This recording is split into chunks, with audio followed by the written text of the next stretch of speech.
ரெண்டாவது 3 மாதத்துலேயும் பார்த்தீங்கன்னா இதே தான். அதாவது அபார்ஷனும் ஒரு ரீசன்.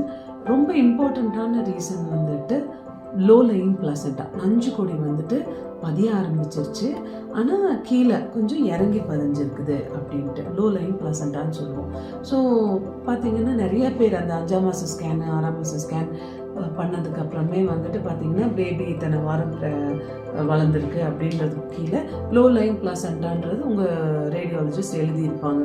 அதை பார்த்தோன்னே லோ லையிங் பிளாசண்டான்னு போட்டுக்குது, என்ன பண்ணணும், நான் இதில் சர்ச் பண்ணேன் அதில் சர்ச் பண்ணேன், அது இமீடியட்டாக ஏதாவது பண்ணணுமான்னு.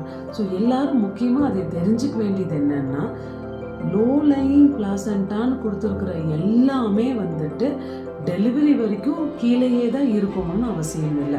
இந்த லோ லையிங் பிளாசண்டான்னு வந்துட்டால் அது நாங்களும் வாட்ச் பண்ணிக்குவோம் உங்களை செக்கப் பார்க்கும்போது. ஸோ ஃப்ரீக்வெண்ட்டாக நாங்களும் ஓபிடியில் ஸ்கேன்ஸ் பார்த்துட்டு தான் இருக்கோம்.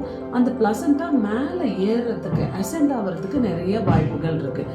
இந்த லோ லையிங் பிளாசண்டா இப்படியே நிறமாசம் வரைக்கும் இருந்தால் தான் it is a problem. But again it can be managed.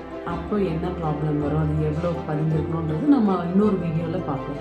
But to understand, ஸ்கேனில் லோ லையிங் பிளாசண்டான்னு வந்திருந்தால் please discuss with your gynecologist and ask what are the precautions that you should do to safeguard the pregnancy. That is really important.